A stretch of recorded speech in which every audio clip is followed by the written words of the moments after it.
Master Jet, lagi po kasing late ang step increment ko. I was in or hired August 14, 2017.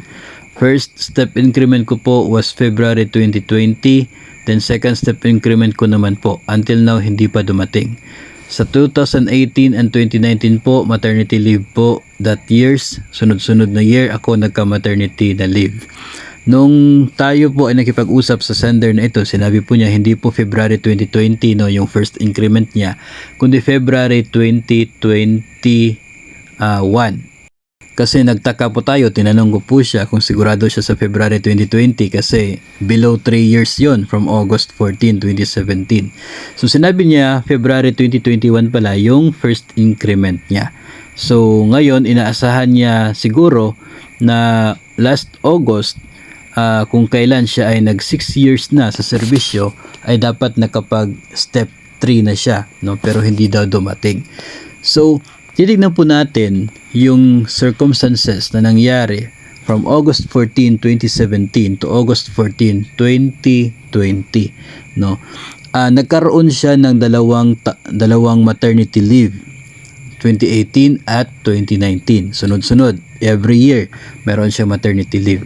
Sa guidelines kasi ng step increment, no, ay maaaring mag-move yung effectivity ng inyo pong step increment kung nagkaroon ka ng at least 90 days, no, more than 90 days of leave sa loob ng 3 taon.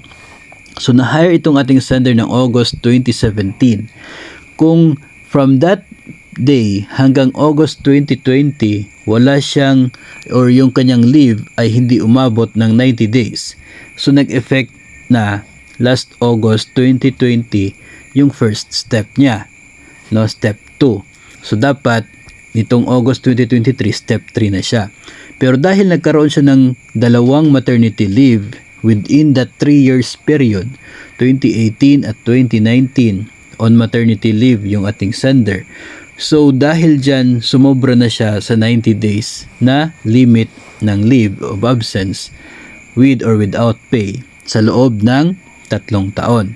So dahil dyan ay nag-extend yung effectivity ng kanyang step increment from supposedly August 2020 dahil sa kanyang leave of absences due to maternity leave, yung naging effectivity niya ay naging February 2021. Kasi kung ilang days yung leave mo na more than 90 days, yun po yung i-extend sa inyo pong increment. So yun nangyari sa kanya from August 2020 dahil may leave of absence, nag-move siya, naging February 2021. And that February 2021 ay magiging basis naman para sa kanyang susunod na step increment. So by February 2024, pwede nang mag-step 3 ang sahod ng ating sender if ever hindi po siya ma-promote. At ayon sa kanya, wala na po siyang maternity leave from February 2021 hanggang ngayon. So siguro hindi na aabot ng 90 days yung total leave niya sa loob ng 3 taon. So if ganun po yung mangyayari at walang promotion na maging involved, so ngayong February 2024, mag-step 3 na itong ating sender. So yun po yung dapat nating tandaan, no, particular po sa mga babaeng guro, no. Ngayon ay 105 days na itong maternity leave. So more than 90 days na siya.